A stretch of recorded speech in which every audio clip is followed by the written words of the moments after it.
Okay, guys, make sure to like, comment, and subscribe. Now, fasten your seatbelts. Here we go.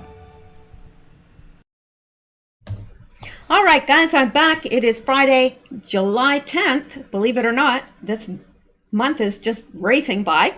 Anyway, and it is 8:42 p.m. I thought I'd get a little bit of an earlier start because, as you have probably noticed, if you are a regular listener, it's taking sometimes all through the night just to process my videos. So yes, they're playing with me. And by the way, if you want to be subscribed and you are subscribed, make sure you stay subscribed because they are dropping people and I'm getting people saying, wait, I was subscribed and now I'm not. So just check to make sure that you're still subscribed. And I don't know about you guys, but it is hot up here. It has been over 100 for the last several days. I mean, it's been weeks and weeks of this hot weather, unseasonably hot. I think that somebody needs to check the thermostat outside because someone has set it to hell. Anyway, it's hotter than a one-armed drummer at a Def Leppard concert. It's, in fact, I was actually thinking, I know it's probably a bad idea, but I was thinking of calling my ex-husband because I just need to be around somebody shady. It's that hot. Anyway, I hope that you guys are faring much better. I'm thankful that I have an air conditioner that where I'm living has it because a lot of people in Canada, never bothered with air conditioning. A lot of the older buildings and older homes don't have it. So people are suffering up here terribly, but I hear that cooler weather is on the way, so I hope that wherever you are not boiling to death. We seem to be just boiling in our own skins here. So anyway, that's enough of that. Let's get on with the news. Now, before I get started, I want to thank the following people. The following donated via coffee, and I appreciate it more than you know. That is what keeps me doing what I do and helps the channel.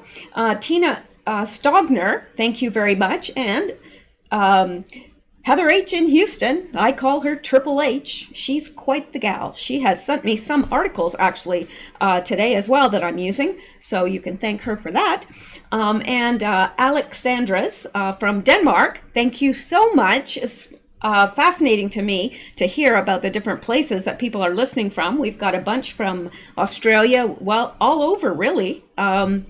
I don't know, it's quite fascinating to see how far-flung everyone is. And also Hope, Nilda Tull, and Lisa Jones. Thank you guys so much. We also picked up 2 new Patreon subscribers, Diane Trujillo and Jenny Rowan. Thank you guys so much. I very, very much appreciate it. Now, let's get on with the news. I've got, I'm hoping to do 2 videos tonight on the news and get us caught up. Of course, I don't think we can ever get caught up because the news is happening far quicker than I can report on it, that's for sure. In fact, I probably have enough to do 3 videos tonight if I so desire, which I doubt I will be doing 3, but 2 is a distinct possibility. All right, well, let's get into it then. And we'll just start with the first one here. It's a doozy. Exclusive. Hang on here.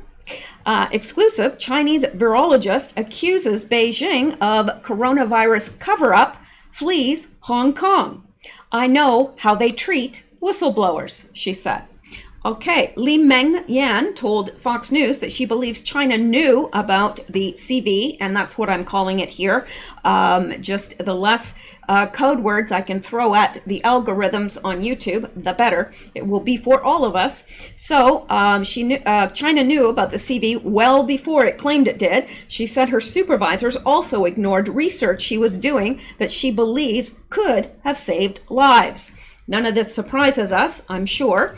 And so it says Hong Kong scientist Dr. Li Mengyan was stepping into uncharted territory hours before she boarded on April 28th Cathay Pacific flight to the United States. The respected doctor who specialized in virology and immunology at the Hong Kong School of Public Health had plotted her escape, packing her bag and sneaking past the sensors and video cameras on campus.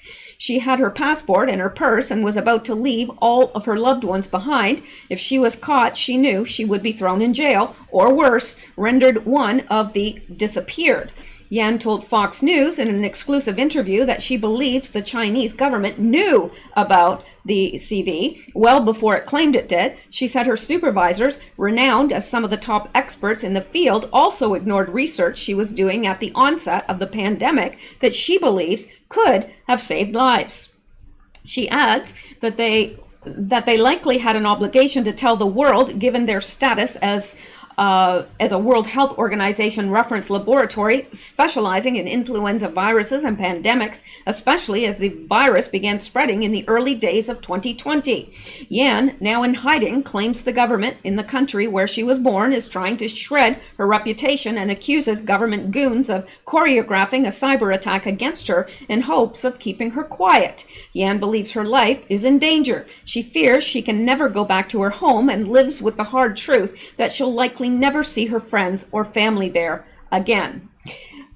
Now, she says the risk is worth it. The reason I came to the U.S. is because I deliver the message of the truth of COVID, she told Fox News from an undisclosed location. She added that if she tried to sell her story in China, she will be disappeared and killed. And I assume this is her and her family here. Beautiful young lady. And apparently very smart as well.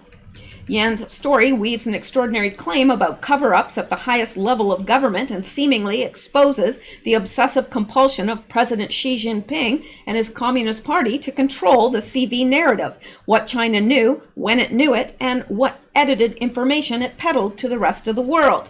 Yan, who says she was one of the first scientists in the world to study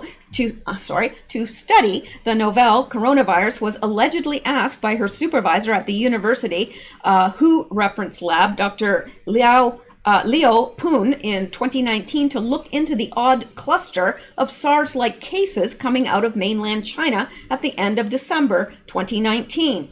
The China government refused to let overseas experts, including ones in Hong Kong, do research in China, she said, so I turned to my friends to get more information. Yan had an extensive network of professional contacts in various medical facilities in mainland China. Having grown up and completed much of her studies there, she says that is the precise reason she was asked to conduct this kind of research, especially at a time when she says her team knew they weren't getting the whole truth from the government. One friend, a scientist at the Center for Disease Control and Prevention in China, had first-hand knowledge of the cases and purportedly told Yan on December 31st about human-to-human transmission well before China or the WHO admitted such spread was possible. She reported some of these early findings back to her boss, Yan said. He just nodded, she recalled, and told her to keep working. A few days later, on January 9th, 2020, the WHO put out a statement. According to Chinese authorities, the virus in question can cause severe illness in some patients and does not transmit readily between people. There is limited information to determine the overall risk of this reported cluster. That's what WHO said.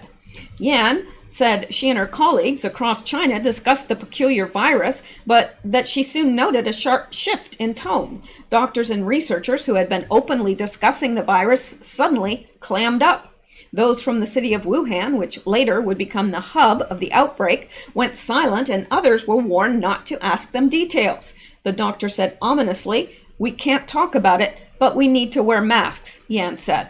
Then the numbers of human-to-human transmission began to grow exponentially, according to her sources, and Yan started digging for answers. There are many, many patients who don't get treatment on time and diagnosis on time, Yan said. Hospital doctors are scared, but they cannot talk. CDC staff are scared. She said she reported her findings to her supervisor again on January 16, but that's when he allegedly told her to keep silent and be careful. As he warned me before, don't touch the red line, Yan said, referring to the government. We will get in trouble and we will be disappeared.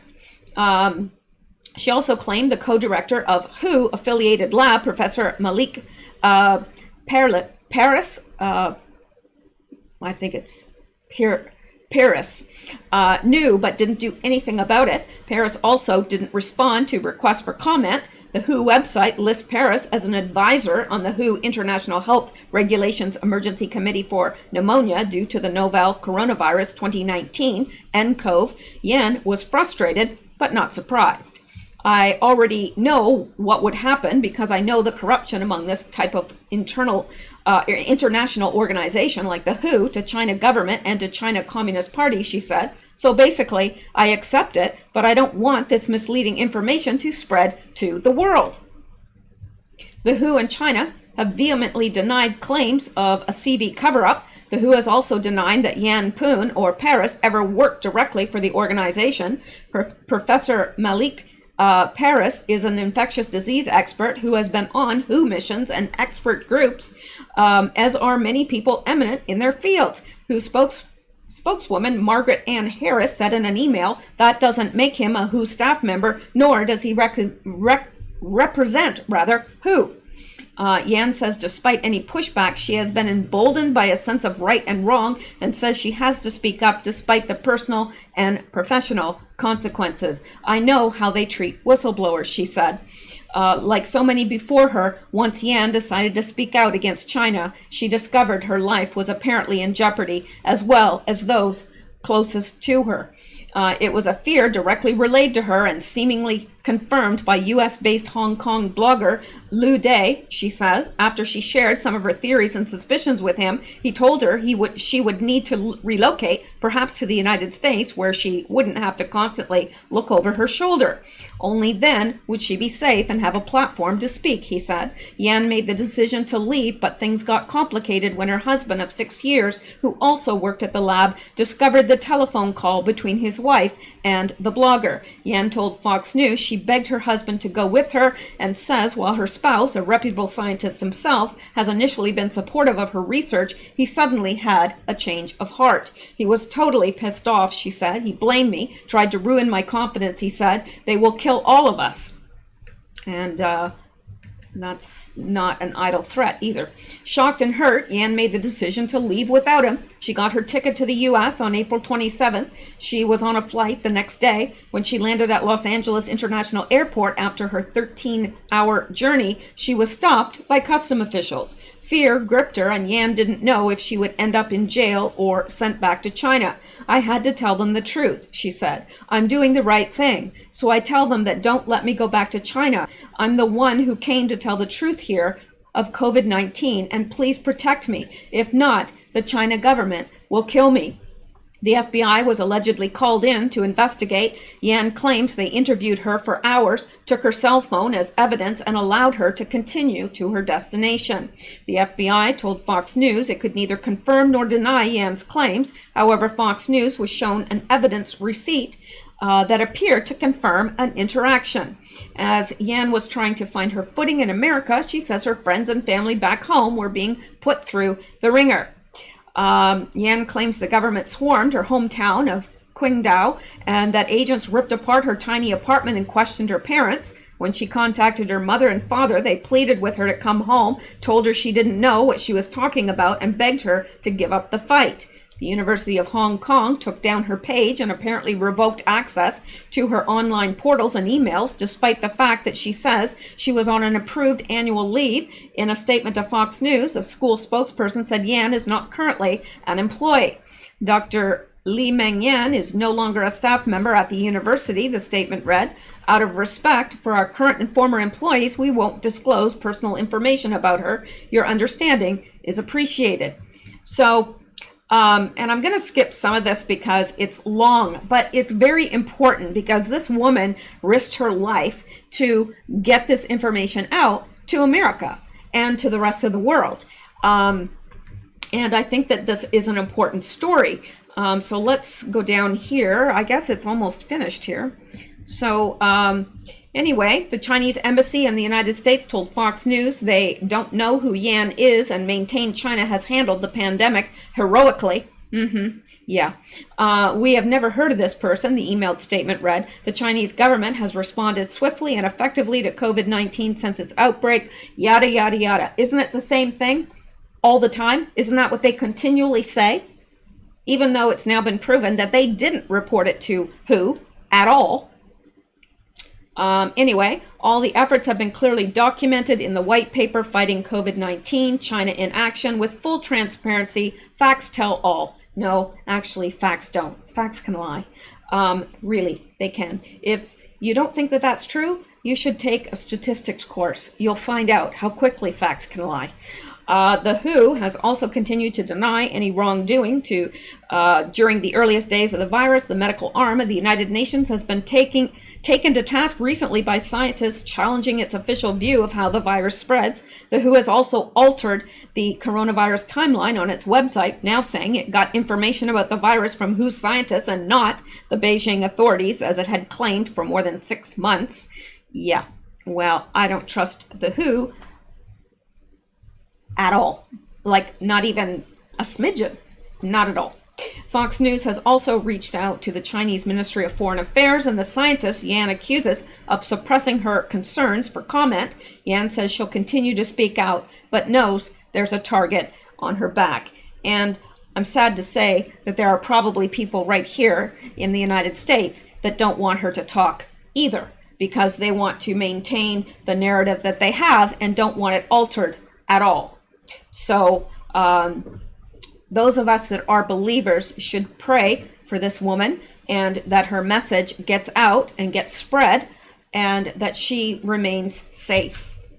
All right, let's go back and continue on, because boy, I have a ton of stuff to get to tonight, and all of it I think is pretty good. Some of it's silly. Yes, some of it's silly, like this right here. Health official, Trump rally, likely source of virus surge. Wait a minute. The Trump rally in Tulsa?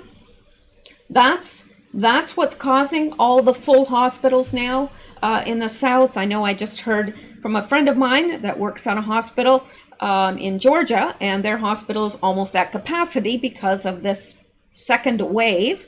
Whatever is causing that second wave could even be the tests. Who knows? But it's ridiculous.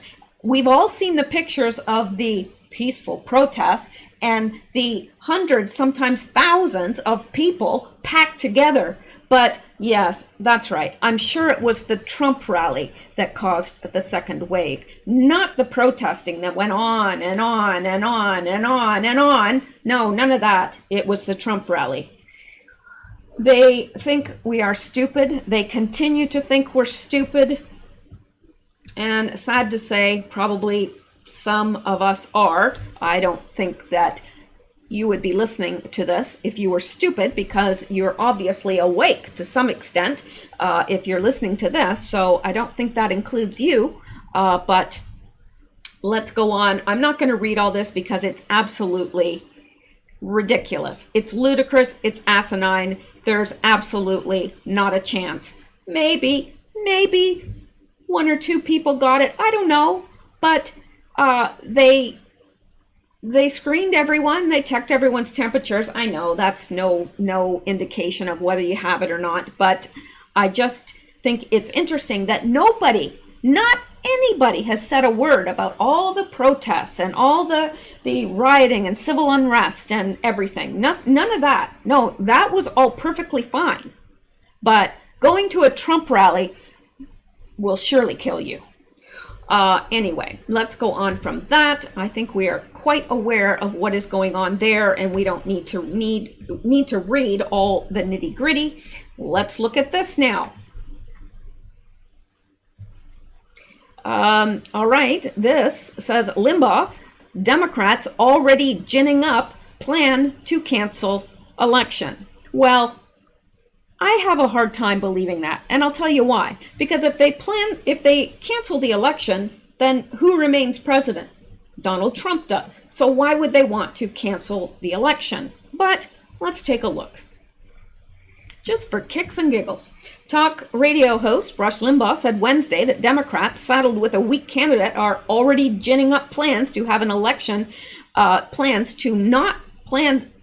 not to have an election if they think they will lose. Well, they're definitely going to lose if they stick with Joe Biden. And quite frankly, I think what they're doing to him is elder abuse. I think it's cruelly inhumane. And, you know, they're not going to win with Biden. We all know that. They've got to be planning to insert somebody else at the last minute or they're going to let Joe Biden get in, and with the plans that whoever runs as his VP will actually be the one that gets in office. Because what will happen is once he's in, they'll say, well, his memory's deteriorating and so they will claim the 25th Amendment, where, if a president is incapacitated or mentally incapable of performing his duties, he will be replaced. So I don't know, but it says if nothing changes with this virus, can you imagine the fear-mongering that is going to take place in the media and the Democrat Party? They're going to scare the hell out of people over leaving home and going to vote. Well, that, I believe. So here's gonna come mail-in ballots and digital ballots and all the other kind of stuff, he said. I know it's hard to imagine that there won't be an election, but I'll guarantee you, if the Democrats think they're going to lose, they will try which way they can to make the eventuality come true and make it look like it's Trump's idea, because they're already out there saying Trump won't leave when he loses, already ginning that up. Yes, I've heard that, and it's absolutely ridiculous and is not even based a tiny bit, in fact. Like, where are they getting that? They're just pulling it out of their hinder parts, as they usually do. And things that are pulled out of your hinder parts don't smell that great. So anyway, Limbaugh cited a column by Vernon Jones, a black Democrat in Georgia, who said he's not voting for Biden. It's at least partly because President Trump, unlike all other politicians, has backed up his words with actions. And Jones points out Joe Biden was in office in Washington for 36 years, but did nothing. That's right. Helicopters again. Strange. Anyway, I digress. Limbaugh said it actually gets worse if Biden were elected. He wouldn't be in charge, citing the Democrats' mental acuity. Yeah. Democrats have to hide the disqualifying dementia. They cannot allow Biden to come out of his basement in Delaware and appear on stage with Trump in any kind of a debate. They can't risk that. So what they have to do instead is provide excuses. They have to somehow provide cover for Biden, Limbaugh said. And, I do have a great deal of respect for Rush Limbaugh, and, he is certainly a smart man, and his ideas are usually well thought out. Maybe that is their plan, to state something like, oh, well, Trump is refusing to step down. We're going to have to cancel the election. Who knows what they're going to do? But one thing we do know, that whatever they do, they're going to make Trump look bad, because that's what they're all about. That's what they're all about. So the Democrats have to hide, okay, disqualifying dementia, blah, blah, blah. Okay, he cited a commentary by Thomas Friedman of the New York Times that instructs Biden to debate President Trump only on certain conditions.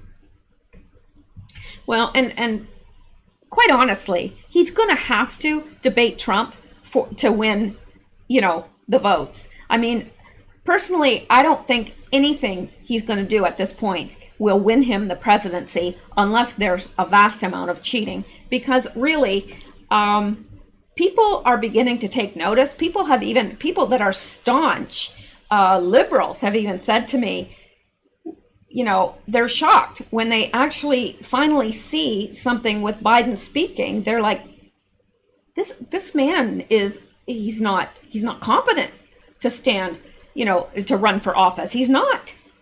So, and people are thinking, this is cruel. It's elder abuse. And it is. What else can you call it? All right.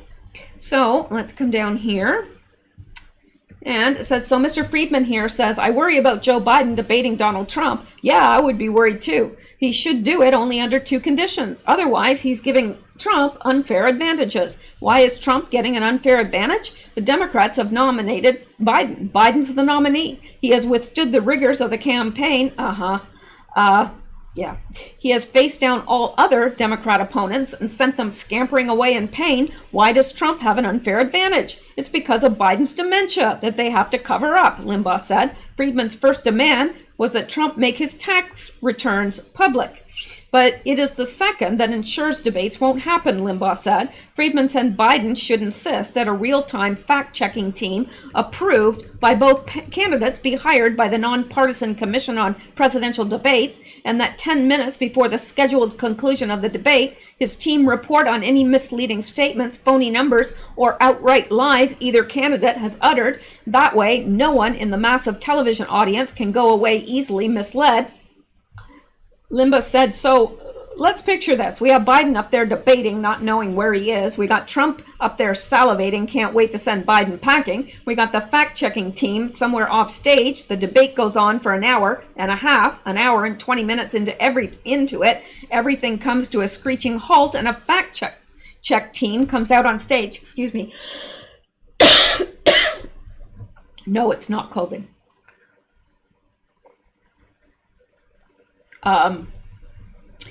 The fact-check team comes out on stage, and the fact-check team reports on all the lies that Trump told and all the mistakes that Trump made and all the phony figures that Trump made, and then the fact-check team ignores the absolute dementia, craziness, and incoherence of Joe Biden. Yeah, I can see that. I could see that. Limbaugh said that if that ever happened, the fact-check team would come up with 10 times the mistakes imputed to Trump as to Biden. Yeah, absolutely. This is never going to happen, and Friedman knows it, he said. So if Biden would insist on that, then they put Trump on the defense, say, what's Trump afraid of? And then they go ahead and cancel the debates, which is what their objective is anyway, because a debate with Biden on stage is all it would take to secure his defeat. Absolutely. I agree with that. So, yeah. So I could see there where, Rush Limbaugh has a point. And I think we're just all going to have to wait until November to see what happens, because we have no idea. I mean, the Democrats are throwing things at us right, left, center. There's always something new. I wouldn't be surprised if they come up with a new virus before then to keep us all locked down and then say, well, you know what? We're going to have mail-in ballots. Yeah, well, mail-in ballots would be the end of Trump, because we know what they do with mail-in ballots. So we're going to have to wait to see. I don't see any way he could legitimately lose. I'm talking legitimately lose. I do see ways he could lose through their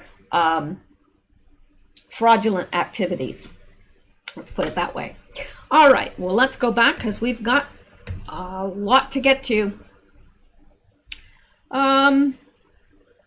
Let's look at this first.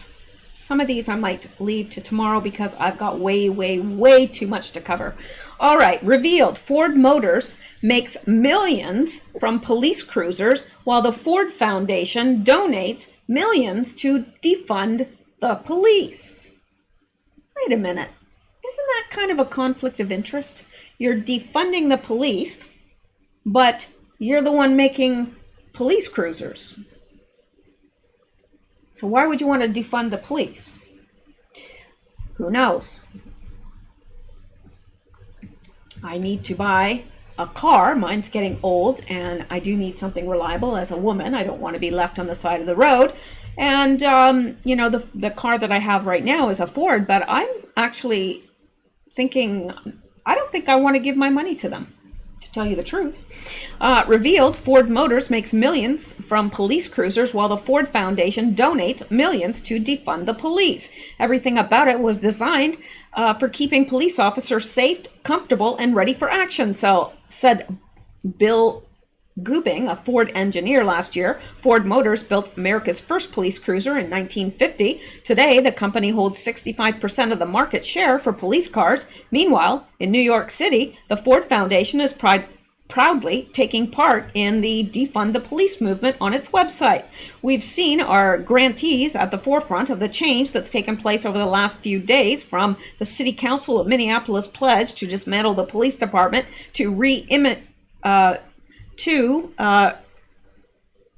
reimagining public safety to Mayor Garcetti's commitment to divest $250 million of the LAPD's budget. Founded in 1936 by Edsel Ford, the Ford Foundation is one of the country's most recognized charitable organizations. In 2019, in 2019, it handed out $500 million in grants to promote a just, fair, and peaceful world with opportunity for all. But now, for the first time since 1976, a member of the Ford Motors dynasty sits on the board of the foundation. Henry Sonny Ford joined the foundation's board of trustees in February of 2019. President Darren Walker said, although we were established to be an independent institution, our recent efforts in southeastern Michigan have marked a reconnection with the Ford family, coming full circle with Henry's election to our board. So there you go.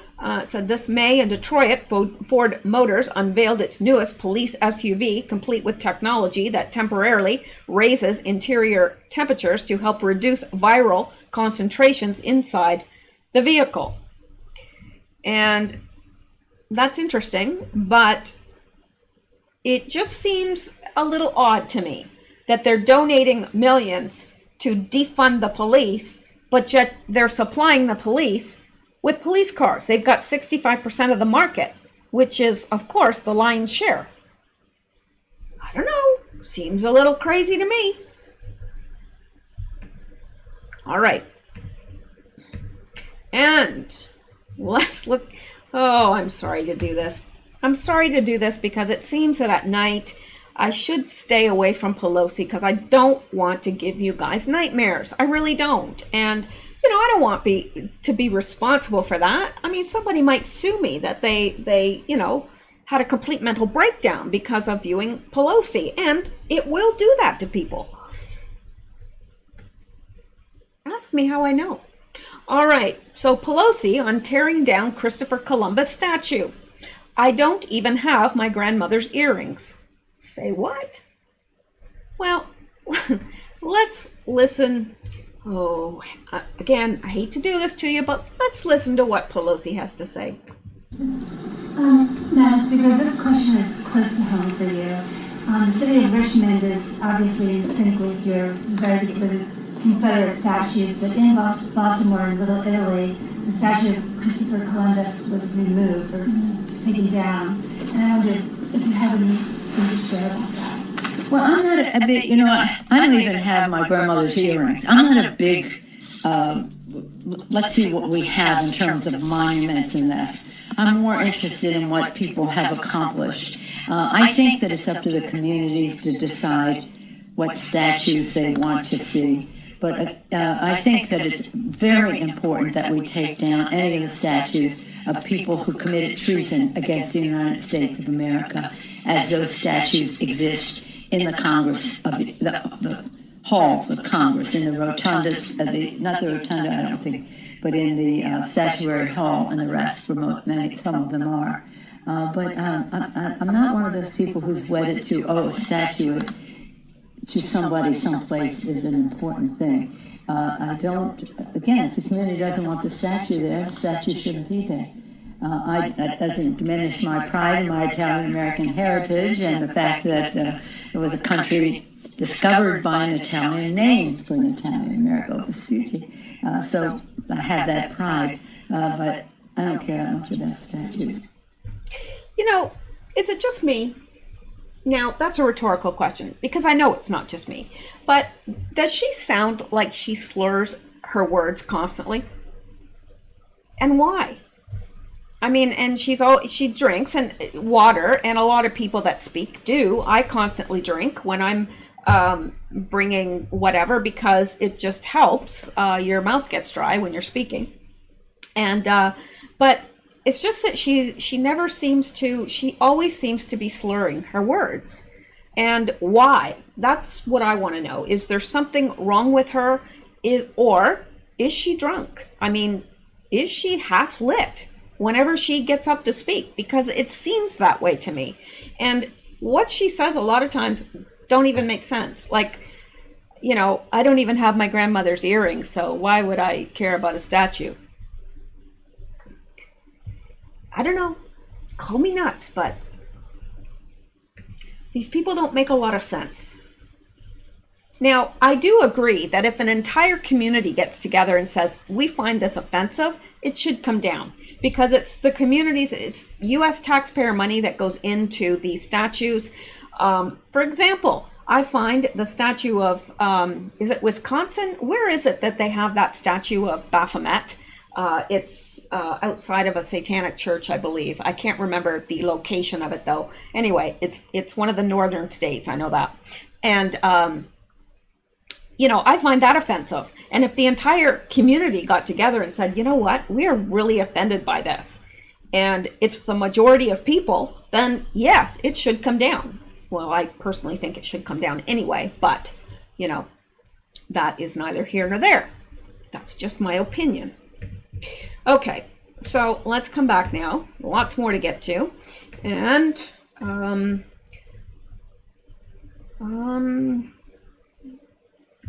well, let's take a look at this. I hate to skip things because they're all important.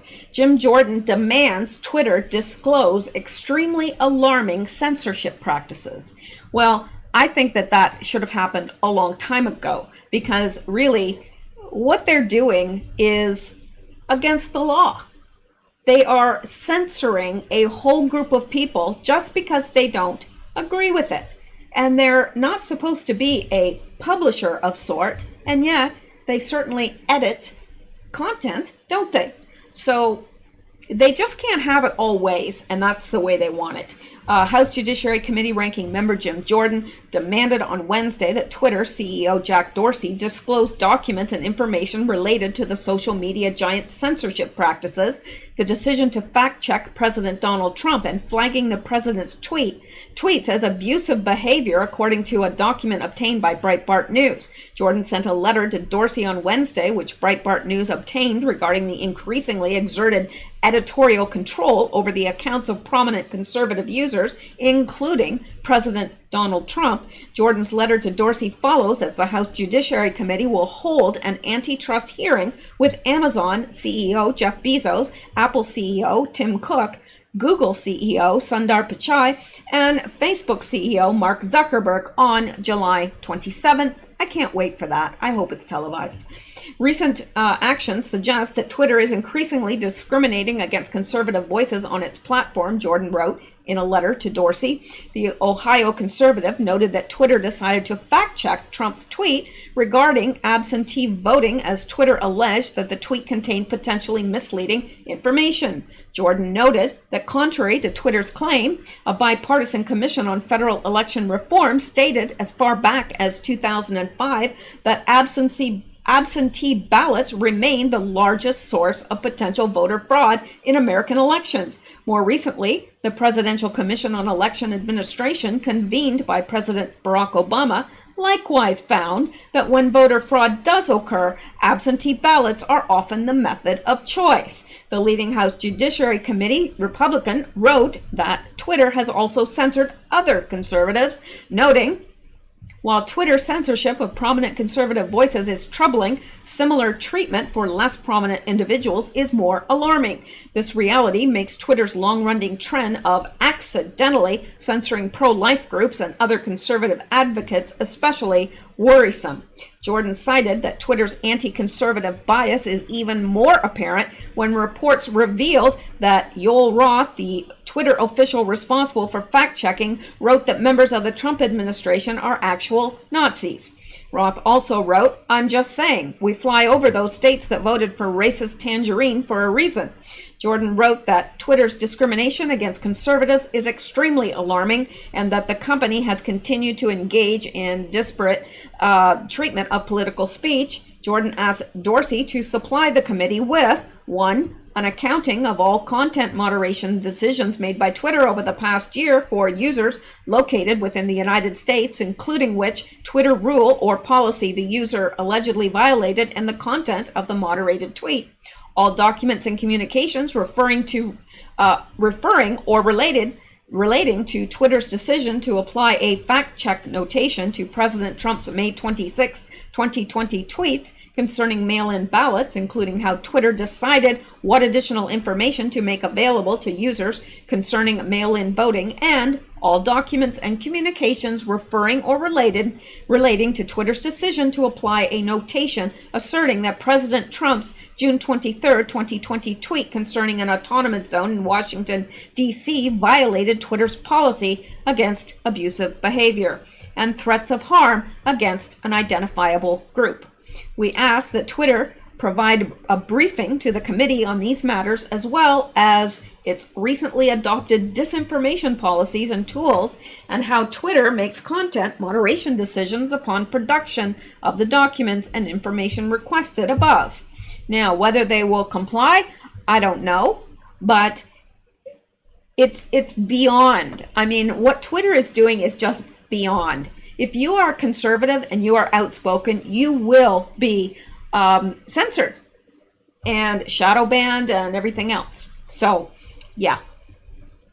I am so happy that on July 27th, there is going to be a hearing into this, and I hope it's televised because I want to see. I want to watch it. I bet you do too. All right. Now, let's go on here. And can't remember what this is, but let's take a look. Yeah, this is bizarre, really bizarre. It says, what the F did I just watch?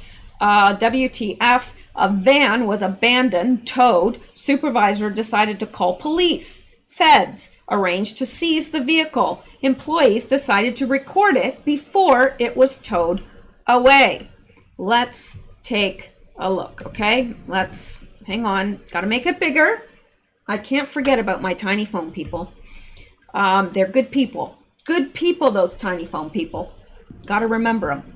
All right, so let's get, says a van was abandoned in an alley, then towed to a city pound. Upon inspection, a supervisor decided to call local police. Authorities then informed the feds, which then arranged to seize the vehicle and pick it up. But employees decided to record it before it was towed away. So this is the van. And you're about to see what was so suspicious about it.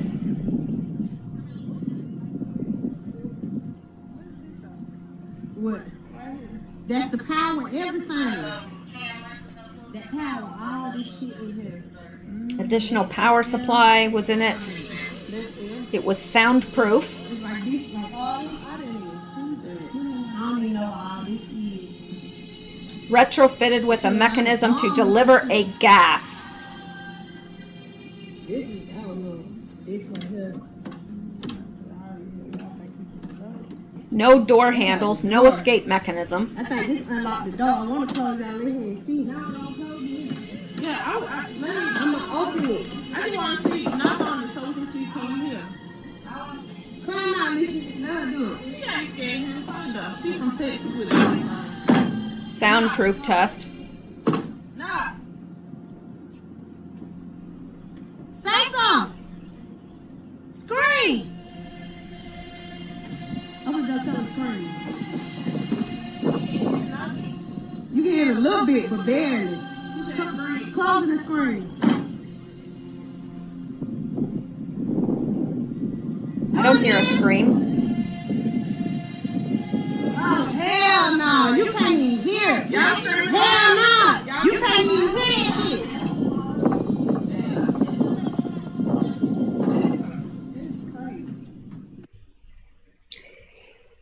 Yeah, what was that? Very interesting. So it was abandoned. This van was abandoned. Why was it abandoned? Why would somebody abandon it? They've obviously gone to a great deal of trouble. It's got a huge power supply. Why? It's got a gas. It has, you know, it can feed a gas into the van. You can scream and scream. Nobody can hear you. It's completely soundproof. There's no handles on the inside for anyone to be able to escape. Obviously, this was a van that was made for torture or death, and it looks like they also had the equipment in there to record it. So, yeah, very, very odd. Now, I'm not sure if it said where this was. I'm not sure. Anyway, we come down here and it says part 2. So let's watch that. And let me make sure that, I have to make sure my tiny phone people can see it. All right. So let's watch part 2. Listen to this. Liquid proof covers. Oh, yeah. Look at that shit. Yeah, they had something on it. It looks soft. That's the information. Completely insulated to keep noise and gas from escaping the back cabin.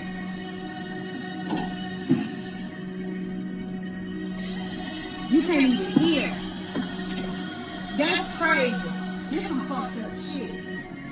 And see, the front and the back are completely, you know, partitioned off.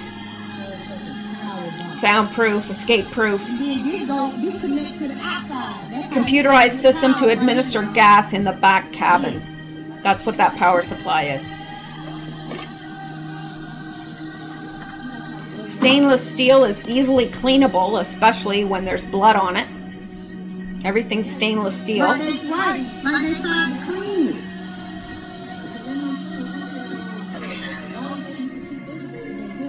Yeah, and it was scratches. Look on the room. Look at all the scratches up there. LED lighting strip installed. I don't even know what they say. That should look like blood and everything. It's possible this was designed to gas people with some form of anesthesia to perform surgery to remove organs. Well, I guess that's possible. You know, my concern with them going through this, and of course it's great that they were able to record this, because most normal people would not believe something like that existed. But my concern would be that if there was any evidence in there, any fingerprints, anything, that they may have disrupted that. So I don't know, but it's quite interesting. And it says, so is this your party van or something? Okay, whoa, from today, they're 100% real. And dentist chairs, Epstein, anyone? And of course, remember that Danish place that the Dutch police uncovered, that torture chamber? It was a makeshift prison. 6 people were arrested. It kind of brings back, you know, it's got shades of that in it. Like, what is this for? It could be that they were removing people's organs, because, you know, there are a lot of stories out there of people, especially the homeless, waking up and they've got, you know, they don't kill them, but they remove their organs and sell them on the black market, and people wake up without their organs. I've heard stories like that for years and years and years, and I have no reason at this point to disbelieve them. I think that does happen. It's very sick, but who knows what this was used for? It was obviously used. Nobody goes to that extent to, you know, make a van into this. Nobody does that just for kicks and giggles. All right. And just making sure there's nothing else here.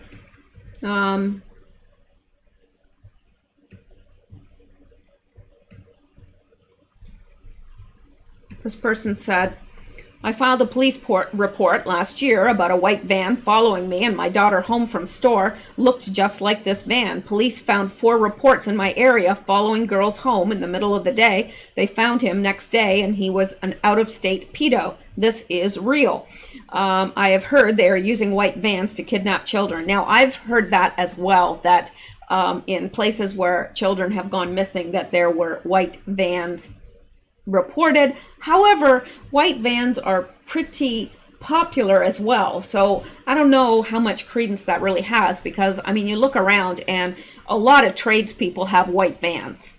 So I don't know. But anyway, let's move on, because we can and because we should.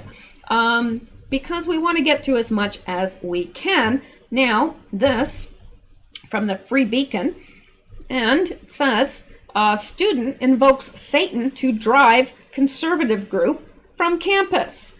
Well, yeah. It's getting weird out there. Hang on 1 second. I want to make sure that, okay, we are at 49 minutes recording, and we're a little bit off here, aren't we? There we go. I don't know if that's much better, but all right, let's go back now. We'll go for another 10 minutes or so, and then I will start another one. You know why? Because I can. All right. Okay. Oh, yes, I didn't even finish the one I was on. I got all discombobulated with the Satan. The student activists are demanding that a Texas public university remove a conservative group from campus and have even invoked satanic witch rituals to aid the campaign. Students at the University of North Texas created a change.org petition calling for the removal of the school's Young Conservatives of Texas chapter for hateful actions. The petition, signed by the UNT College Democrats, the multicultural group MUEVE, MOVE, I'm not sure, and the Queer Alliance group, GLAD, claims the conservatives harassed LGBT groups and multicultural organizations. One activist took the campaign a step further by performing satanic witch rituals against the group's female leader.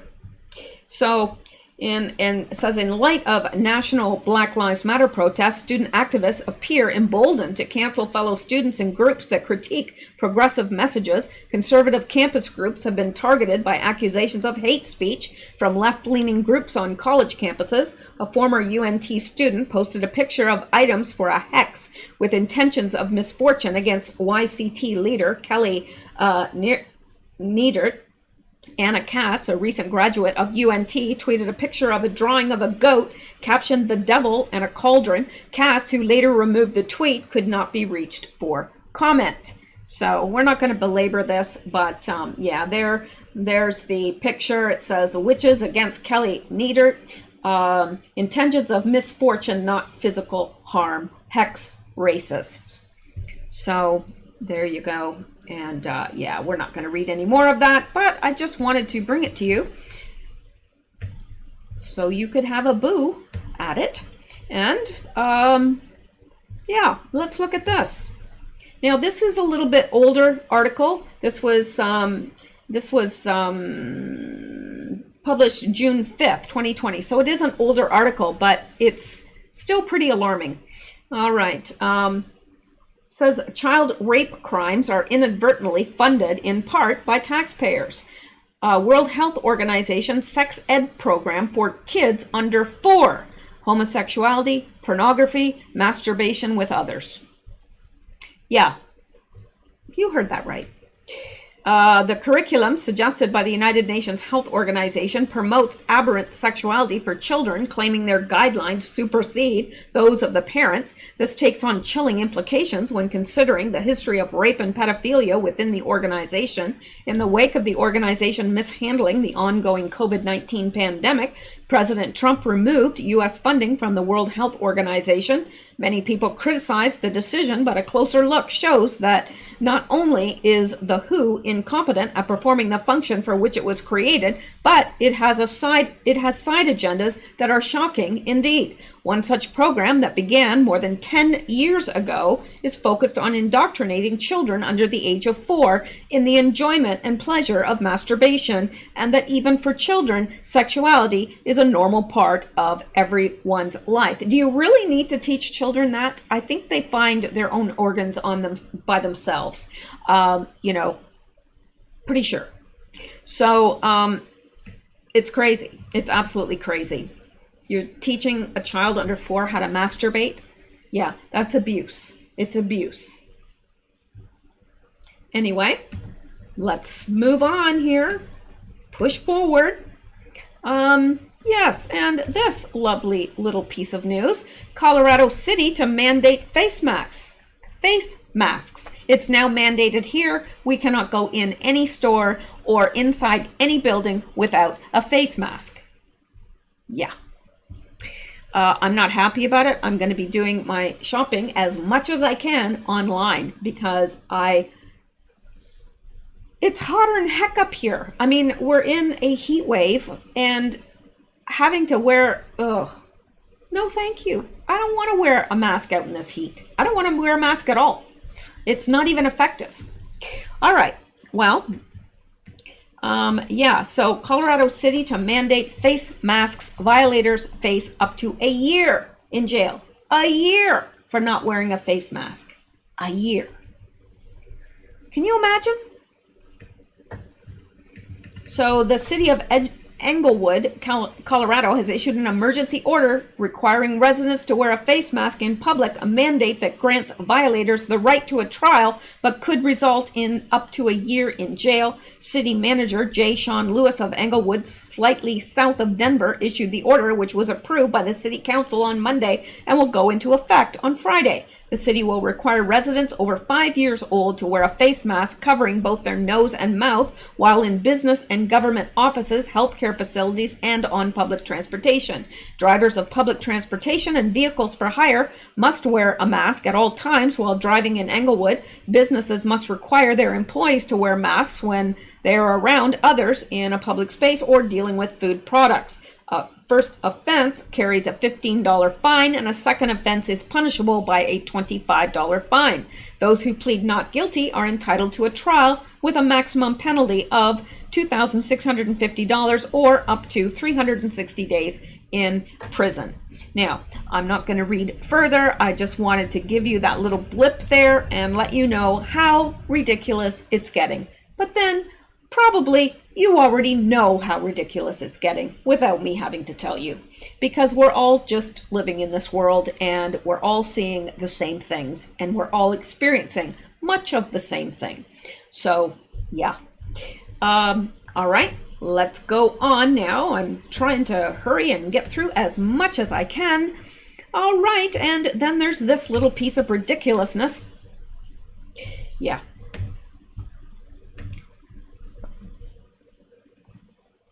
De Blasio. Mayor de Blasio tells CNN's Wolf Blitzer that he is banning all large gatherings in New York City except for Black Lives Matter riots. Oh, I'm sorry. That's peaceful protesting. Yes. This is from yesterday. New York City Mayor Bill de Blasio and his wife, Shirlane McCray, joined activists on Thursday to paint Black Lives Matter on the street in front of Trump Tower. Don't tell me that wasn't on purpose to rub it in Trump's face. Of course it was. De Blasio does this as violence soars in his city and businesses are still locked down. He doesn't care. What does he care? He's still getting paid. People are fleeing New York City. People are getting out like never before. They're getting out of New York City. Those that can afford to are getting out. De Blasio does this as violence soars. Yes, it does. And later Thursday afternoon, the commie mayor told CNN's Wolf Blitzer that he is banning all large gatherings such as parades, fairs, concerts, except for Black Lives Matter riots through September. Summer is canceled in New York City. Yes, apparently it is. So, yeah, you can't have, and definitely you can't go to church. No, but if you want to riot and loot and burn buildings down and all, you're fine. You're fine. Go ahead. It's all good. As far as he's concerned. As long as you're not doing anything good and productive in society, then you're fine. Go ahead. All right, and let's look at this. Just briefly here. Okay, West Virginia mail carrier admits attempted election fraud. Well, isn't that special? Oh, wait. Didn't the Democrats tell us that it was completely safe and that there's no fraud? There's no fraud in mail-in ballots or anything like that. Isn't that what they said? I'm pretty sure that's what they said. Maybe they lied. They wouldn't lie, would they? Yes. Elkins, West Virginia. A West Virginia postal carrier pleaded guilty Thursday to altering mail-in requests for absentee voter ballots. No, say it isn't so. It is. It is so. Thomas Cooper entered the plea in federal court in Elkins to attempted election fraud and injury To the Mail, U.S. Attorney Bill Powell said in a statement, Cooper was charged in May after 8 mail-in ballots. Cooper was charged in May after 8 mail-in requests for absentee voter ballots had their party affiliations altered. I didn't think that happened. I mean, the Democrats swore up, hill, and down it doesn't happen. They wouldn't lie. Why would they lie? Cooper, 47, of Dry Fork. That's a name, isn't it? Dry Fork. It's right next to Wet Spoon and Long Knife. Anyway, I'm just, telling you in case you wanted to go there. Yeah, it's right next to Wet Spoon and Long Knife. Held a postal contract to pick up mail in the 3 towns in which the voters lived and delivered the forms in April to the Pendleton County Clerk, according to a federal affidavit. An investigation by the Secretary of State's office found 5 of the ballots. 5 of the ballots requests were changed from Democrat to Republican with a black ink pen, the affidavit said. Now, if they had been changed from they were changed from Democrat to Republican. Oh, isn't that interesting? Yeah. Now, probably they put this story out there to make us believe that any election tampering is pro-Democrat, and we know that isn't true. So, anyway, I've had enough about this story now because I don't believe it. It could be true, though. Who knows? Yeah. All right. Let's leave that and go to the next item because there's more. There's always more. Oh, yes, we have to get to this. Yes, we do. Absolutely. Biden wants to obliterate suburbs with radical housing plan that restricts single-family homes. He's just full of good ideas, isn't he? Boy, those dementia patients, they come up with some zingers. Now, don't get me wrong. I feel bad for him because he's definitely suffering some cognitive decline, a lot of cognitive decline. And I think it's cruel what they're doing to him. Really, I think his son, his wife, someone needs to step in. But he's just a puppet on a string, and he's doing whatever they tell him to do. He can't even put a coherent sentence together. I don't know why he's even in the discussion. I don't even know why he's in the fray, Anyway, plan would restrict single-family homes in the suburb in favor of high-density development. Well, wonderful. I guess we'll have to leave the suburbs now and just go out in the wilderness somewhere and off the grid. That's what I'd like to do. Really, I'm not even joking. I've had enough of this. Bad news to those who fled big city unrest for the suburbs. Joe Biden wants to permanently alter suburbs under a new housing program that would restrict single-family homes. America's suburbs would end, as you know them, under the Obama-era affirmative furthering fair housing regulations that Biden would supercharge if he wins the White House. We already know that this program under Biden we already know what this program under Biden would entail, thanks to a Democratic lawmaker who proposed restricting single-family homes in Virginia by allowing multifamily houses built on the same size lots. Once Biden starts to enforce AFFH the way Obama administration originally meant it to work, it will be as if America's suburbs had been swallowed up by the cities they surround, reported National Review Stanley Kurtz. They will lose control of their own zoning and development. They will be pressured into a kind of de facto regional revenue redistribution, and they will even be forced to start building high-density, low-income housing. Biden, he's just full of good ideas, isn't he? The latter, of course, will require the elimination of single-family zoning. With that, the basic character of the suburbs will disappear. Well, that's something to look forward to if he gets in. He won't. He won't. Please, Lord, tell me he won't. Okay, and oh, yeah. We got to look at this. We have to. Let me just check on my time really quickly here. We are at 1 minute and 4 1 hour and 4 minutes, which is a lot. So I'm going to wrap it up after this one, but I'll be back. No, I will. Like a bad smell, I'll be back. Okay, now, where were we? We were right here, and that's where we'll go back to. Black Lives Matter teacher says 2 + 2 only equals 4 because of Western imperialism. I know. Look, I'm with you, okay? I know how ridiculous all of this is. Brittany Marshall says, nope, the idea of 2 + 2 equaling 4 is cultural, and because of Western imperialism, colonization, we think of it as the only way of knowing. So, tell me, Brittany Marshall, in your world, is gravity because of Western imperialism? Or if there was no Western imperialism or there had been no colonization, would we just float away off the earth? I'm just asking. I'm asking. I mean, if 2 + 2 equals 4 only because of imperialism and colonization, maybe gravity. It's the same thing.